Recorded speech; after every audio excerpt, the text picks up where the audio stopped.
Good afternoon, everyone. My name is Samantha Board.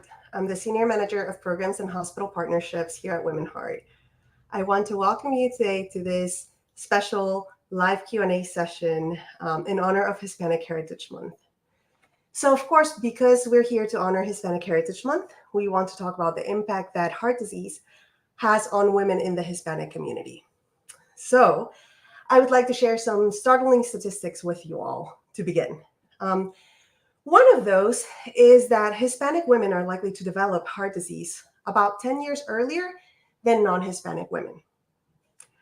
At the same time, cardiovascular disease remains the leading cause of death, and it affects about 42.7% of Hispanic women.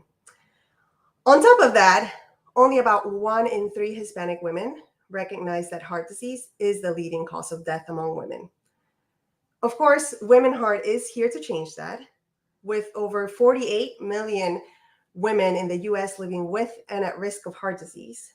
Women Heart is the first and only national patient centered organization focused on providing support, education, and advocacy for women living with and at risk of heart disease. During the past 20 years, we have trained over 1,000 Women Heart Champions to become educators, advocates, leaders, and provide support to other women with heart disease. So today, I am honored to be joined by one of those Women Heart Champions, Lynette. Welcome, Lynette. Thank you so much for being here with us today. I'm really privileged to be here. Thank you for inviting me. Yeah, we're glad to have you. So let's go ahead and dive right in. The first question I have for you is about your heart story, how you got diagnosed, and then how you decided to then become a Women Heart Champion. So, I think that ever since I was very young, I had some symptoms, but they look everywhere in my body but my heart. Mm. And so, back in 2008, on a very hot July day, I decided to detail my car. I was very particular about cleaning it. And suddenly I began not to feel that well. And I thought it had to do with being dehydrated. So I began to drink a lot of fluids while still at the car wash. But I continued not to feel well. And suddenly I knew I had to go to an emergency room. But being the person I am, I said to my sister, I'm driving. And even though she went to take the wheel, I said, no, I'm taking myself to the hospital. And very soon after that, I was in a room with about 8 nurses. I believe they were nurses and a woman doctor who told me, I'm very sorry, Lynette, but I need to stop your heart.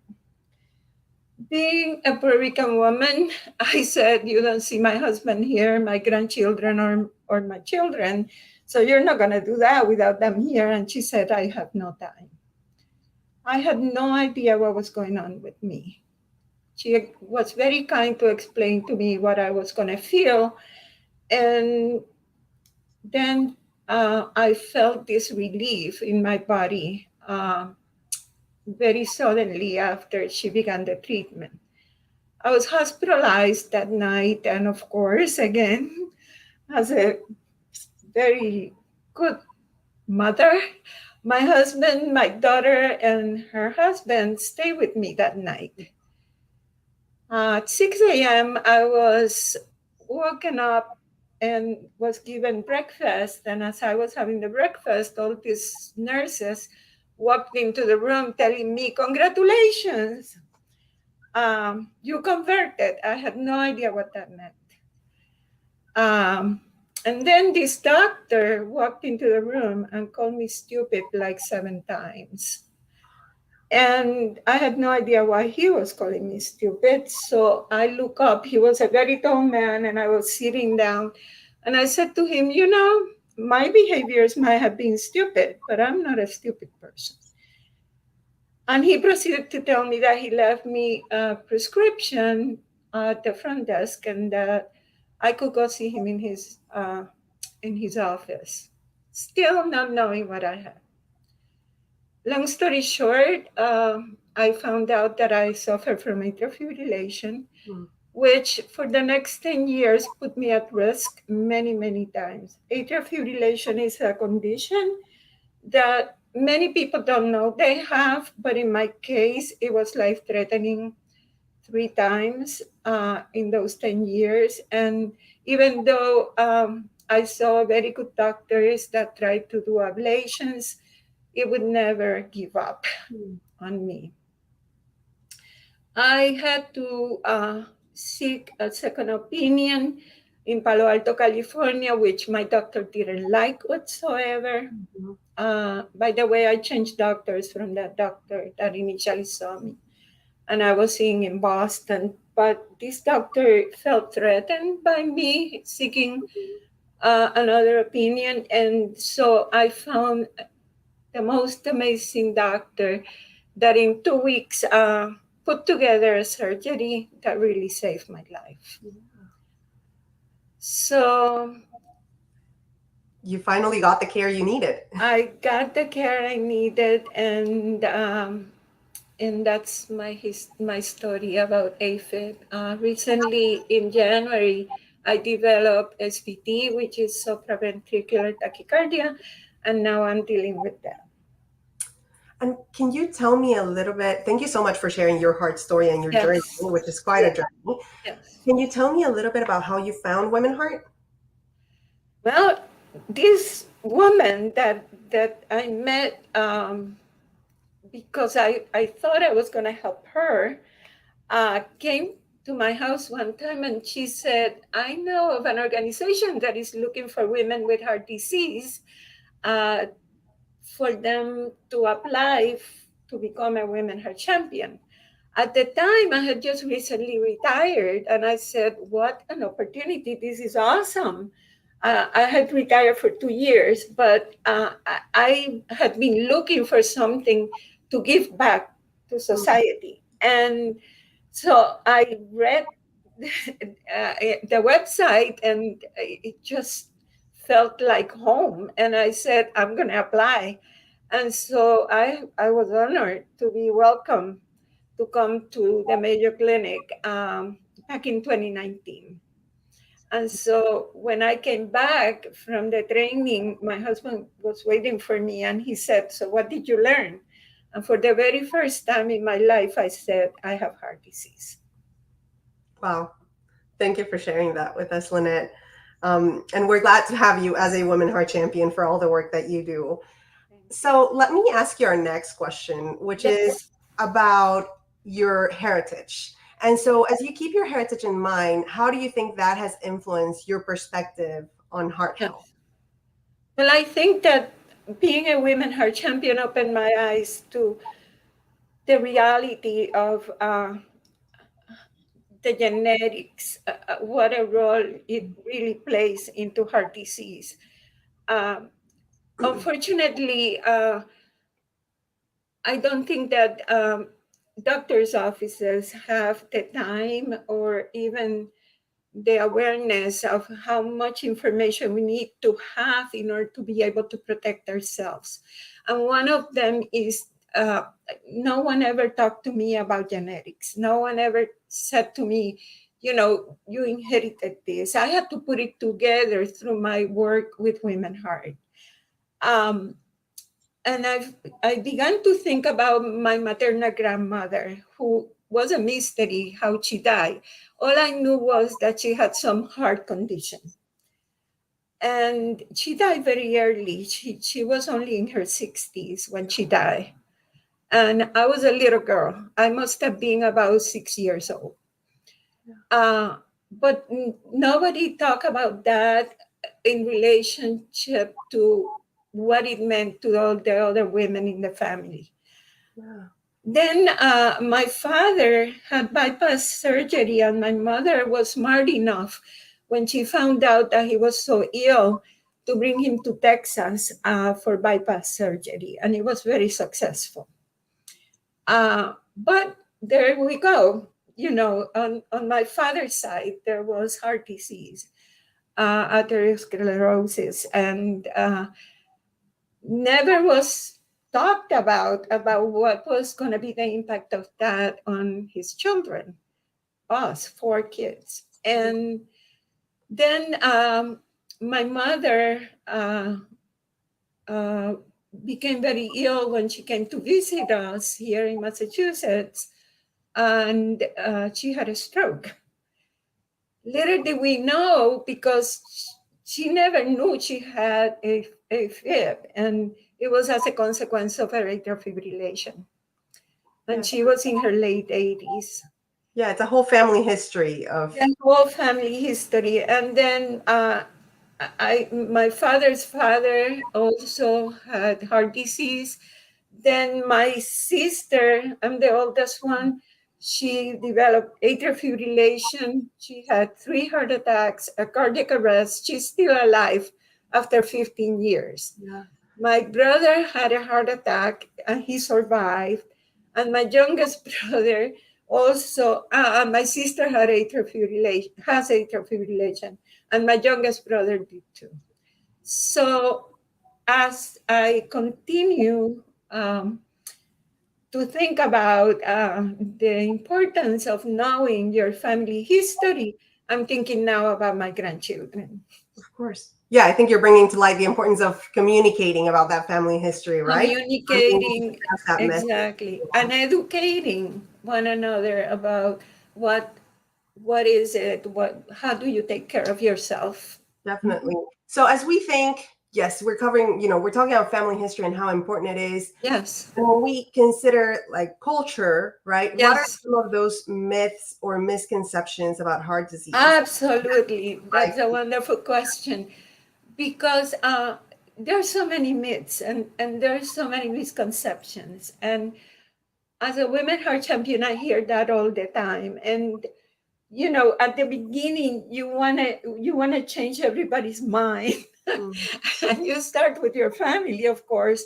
And I run support groups, and I hear it all the time.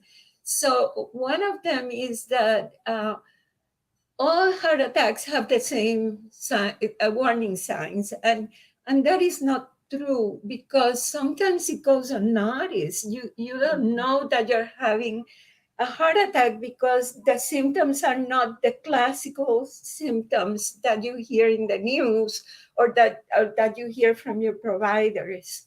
So and more about that is exactly what Women Heart talks about in the website, is about this woman that died in the waiting room because nobody could pay attention to the daughter that was saying, my mother is not doing well. And that is happening even today in 2023. Yeah. That women go to the emergency room and they're not taken, with the seriousness of her symptoms, because they're not the classical symptoms. Young people don't need to worry about health, and that is a bigger one, because there are people that have, I've had women in my group that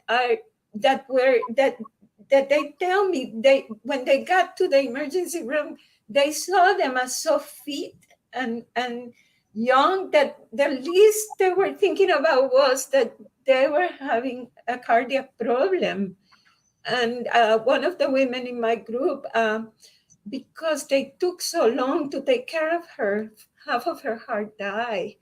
So this is very serious. I mean, it's just that the misconception that you're young and you're beautiful, or that you look good, or that you don't fit what the conception of heart problems are.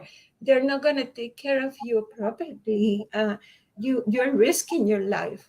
Yeah, you're right. That contributes to the misdiagnosis, the delayed Exactly, absolutely. Heart disease affects all races equally.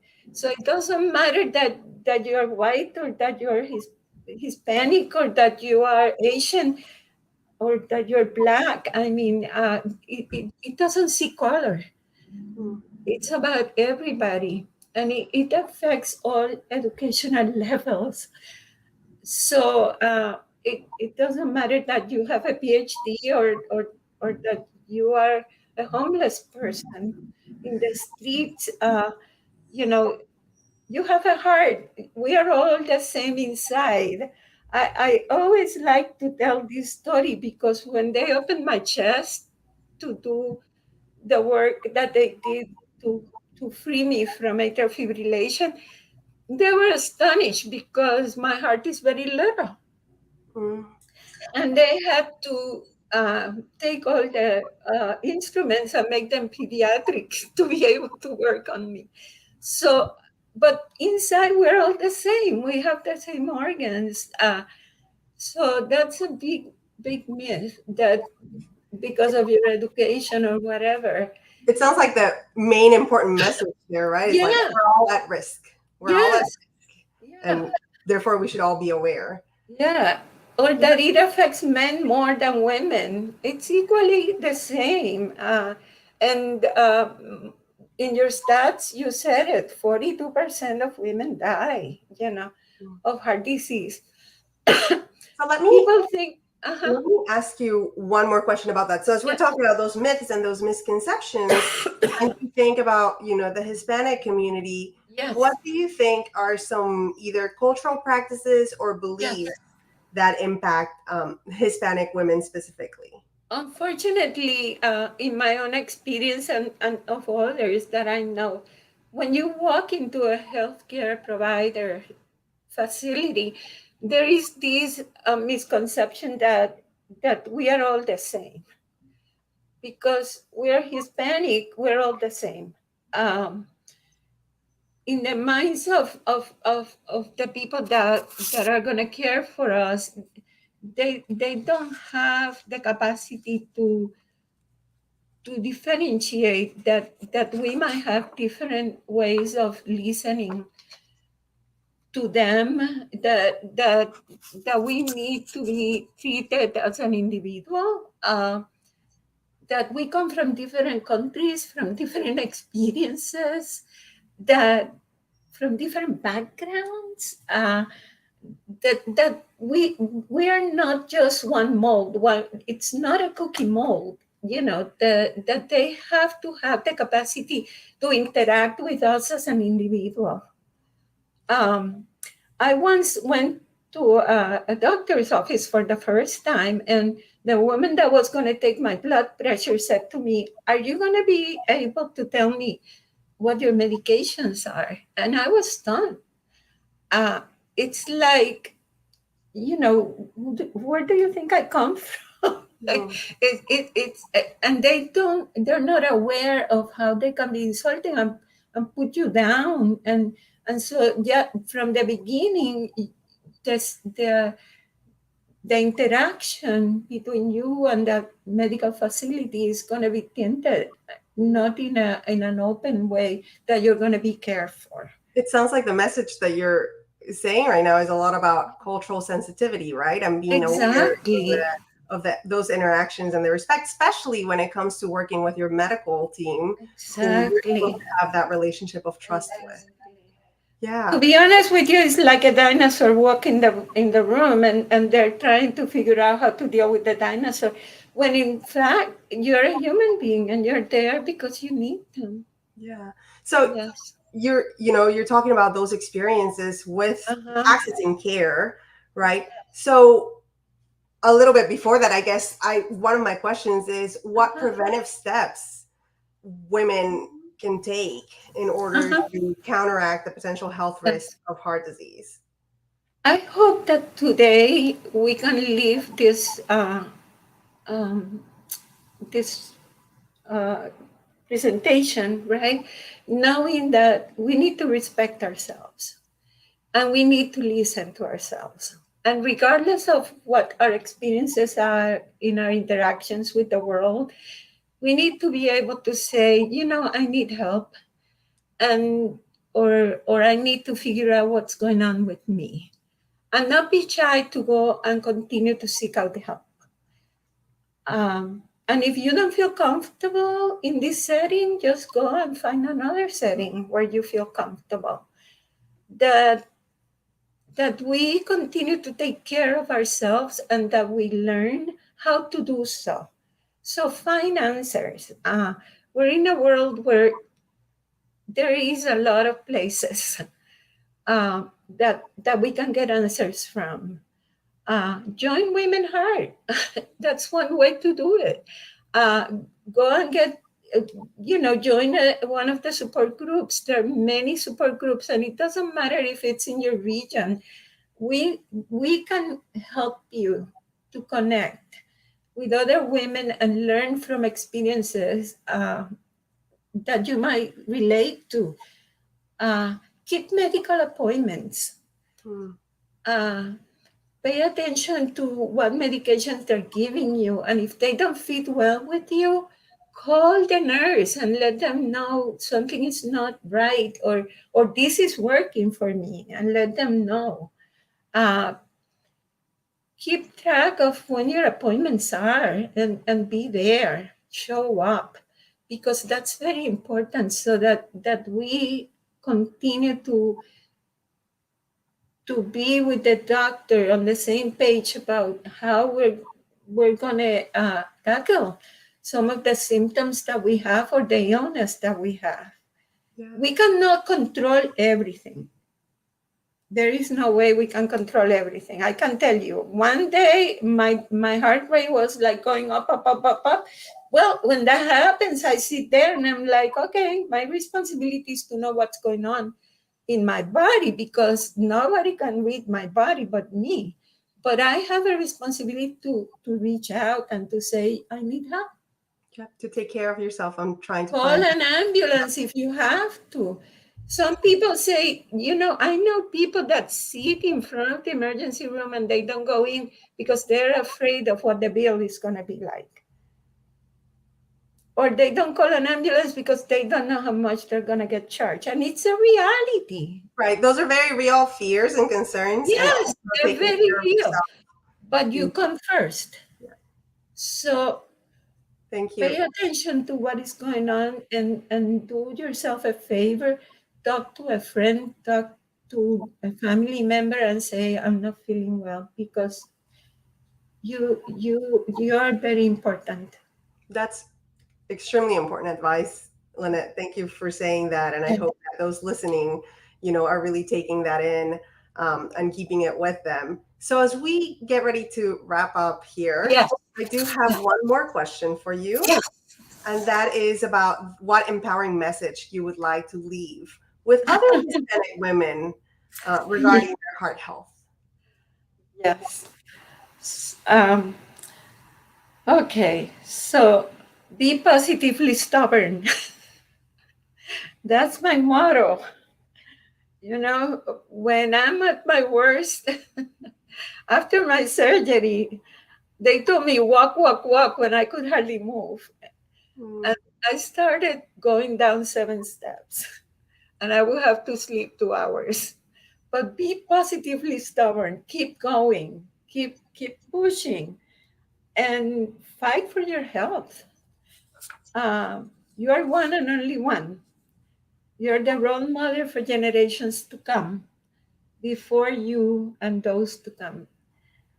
I do my work for my 3 granddaughters.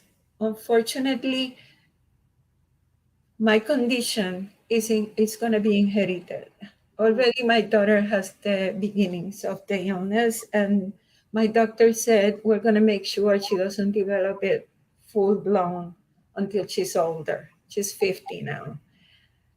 But I know that my 3 granddaughters are the ones that are going to be the ones that are most likely going to inherit it too.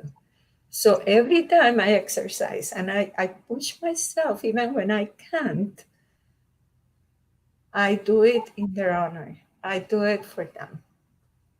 Lynette, that is such a great message, and also such a good reason to do the work, right? To do the work as a champion, also do the work of taking care of yourself. So thank you so much for your insights, for your dedication, for your commitment to the work and everything that you do.